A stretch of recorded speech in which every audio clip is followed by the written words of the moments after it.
નમસ્કાર મિત્રો, સ્વાગત છે અમારી યુટ્યુબ ચેનલમાં. સ્વર વિજ્ઞાન શું છે? સ્વર વિજ્ઞાન એક સુપ્રીમ સાયન્સ છે, વિજ્ઞાન છે. સરળ ભાષામાં કહીએ તો જેમ ભગવદ્ ગીતામાં અર્જુન અને ભગવાન શ્રી કૃષ્ણ વચ્ચેનો સંવાદ છે, તેવી જ રીતે સ્વર વિજ્ઞાન માતા પાર્વતી અને ભગવાન શિવજી વચ્ચેનો સંવાદ છે.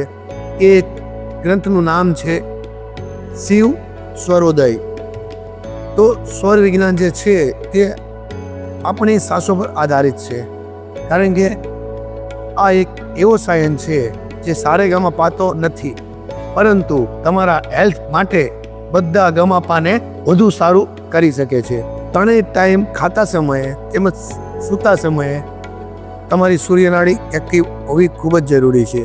જો ચંદ્રનાડી તમારી વધુ વધારે એક્ટિવ હોય તો તમને શરદી સુકામ વધારે થઈ શકે છે. સૂર્યનાડી વધારે એક્ટિવ હોય અને સમયસર બદલાતી ના હોય તો તમને હાઈ બીપી પણ થઈ શકે છે, એસિડિટી પણ થઈ શકે છે. તેથી યોગ્ય સમયે તમારી નાડીનું નિયંત્રણ બદલાવવું એ પણ સ્વસ્થ રહેવા માટે ખૂબ જ જરૂરી છે. તો આ જ્ઞાન વધુમાં વધુ લોકોને પહોંચવું જોઈએ, તેથી અંત સુધી જરૂર વિડીયો જુઓ. આ હજારો વર્ષ જૂનું વિજ્ઞાન છે. પહેલાં માત્ર વિદ્વાનો, પંડિતો, ગુરુઓ જ તેને કરતા હતા, જેને ધર્મમાં મુનિઓ આજે પણ તેનો અભ્યાસ કરે છે. છેલ્લા 4-5 વર્ષથી આનો પ્રચાર તેમજ પ્રયોગ વધુ વ્યાપક થયો છે. તો સ્વર વિજ્ઞાન શ્વાસ પર આધારિત છે. આપણા શરીરમાં 72,002 નાડીઓ છે, તેમાં 24 મુખ્ય છે, તેમાં 20 વિશેષ છે. તેમાં પણ 3 એકદમ પ્રમુખ છે, જે ઈડા નાડી એટલે ચંદ્ર નાડી અને ડાબી નાસિકા, તેમજ પીગલા નાડી એટલે જમણી નાસિકા અને સૂર્ય નાડી, તેમજ આજ્ઞા ચક્ર પર આવેલી છે સુષુમ્ન નાડી. અને એક નાડીને 58 મિનિટથી લગભગ 1 કલાક સુધી એક્ટિવ રહે છે અને પછી નાડી બદલાય છે. ડાબી નાસિકા એટલે કે ચંદ્ર નાડી જે શીતળતાનું પ્રદાન કરે છે, જમણી નાસિકા એટલે સૂર્ય નાડી જે ઉષ્ણતા ઉત્પન્ન કરે છે, ક્રોધ ઉત્પન્ન કરે છે.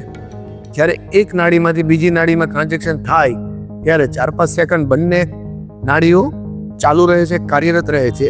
તો ત્યારે સુષુમ્ના નાડી એક્ટિવ થાય છે. તો કઈ નાડી એક્ટિવ છે તે ચકાસવા માટે 3-4 પ્રકારનું આપણે કરીએ. એક તો નાક નીચે હાથ રાખવાનો છે, આવી રીતના આંગળી રાખવાથી કયો શ્વાસ ચાલુ છે જોઈ શકાય. બીજું છે કાચની સામે મિરરમાં જોઈ આપણે નાકનું પ્રવાહ કરીએ તો એ નમૂનો જોઈ શકાય કે કઈ નાસિકાથી પ્રવાહ આવ્યો. ત્રીજું છે પેપરનો ટુકડો મૂકીને પણ તમે શ્વાસ જોઈ શકો કઈ નાડી ચાલુ છે. જમણી નાસિકા ખોરાક માટે, મહેનત માટે, એક્શન માટે, નોકરી માટે, જીમ માટે એક્સ્ટ્રા જરૂરી છે. તેમજ ડાબી નાસિકા ધ્યાન માટે, વાંચન માટે, પૂજા માટે, શાંતિ માટે, યોગ માટે હંમેશા ચંદ્રનાડી જરૂરી છે. તો સ્વર બદલી શકાય છે. એક્ટિવ નાસિકામાં કોટન મૂકી દો, બીજું ડાબી બાજુ સૂવો અને જમણી બાજુની નાડી ચાલુ થઈ જશે. એટલે જ આપણે લોકો કહે છે કે ડાબી સાઈડ સૂ. તો જઠરાગ્નિ આવેલી છે, પાચન ક્રિયામાં ખૂબ જ ફાયદો થાય છે. તેમજ જમણી નાસિકા આપણી સૂર્ય નાડી રાત્રે સૂતા સમયે ચાલુ થાય છે.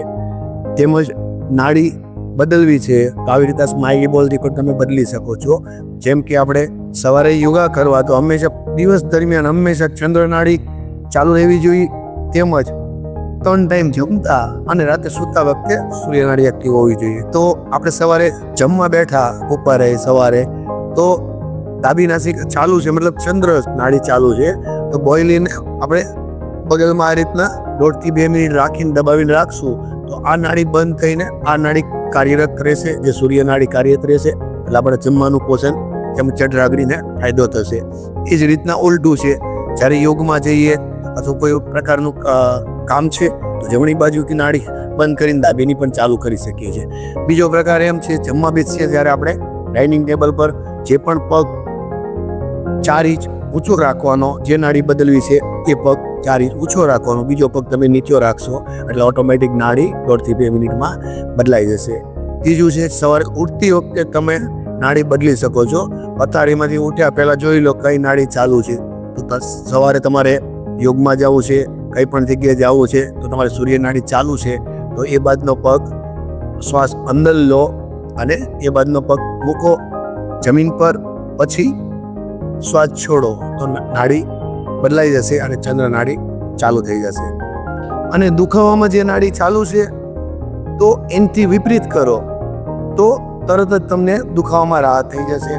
જેમ કે ફીવર છે તો ચંદ્ર નાડી એક્ટિવ કરો, શરદી છે, એલર્જીની શરદી છે તો સૂર્ય નાડી એક્ટિવ કરો, એસિડિટી તો ચંદ્ર નાડી, લો બીપી તો સૂર્ય નાડી, અને તેમજ હાઈ બીપી છે તો ચંદ્ર નાડી એક્ટિવ કરો. અંતમાં સ્વર વિજ્ઞાન ખૂબ જ શક્તિશાળી છે, મફતમાં છે, તમારા અંદર જ છે. સવારે યોગ્ય રીતે ઉઠો અને ખાવા વખતે સૂર્ય નાડી તેમજ સૂવા વખતે સૂર્ય નાડી એક્ટિવ રાખો. એટલું જ કરશો તો જીવન બદલાઈ જશે મિત્રો. જો તમને આમાંથી એક પણ મુદ્દો ઉપયોગી લાગ્યો હોય તેમજ જરૂરી લાગ્યો હોય તો જરૂર અમલ કરો અને શેર કરો. રામ રામ, જય શ્રી રામ, ભારત માતા કી જય.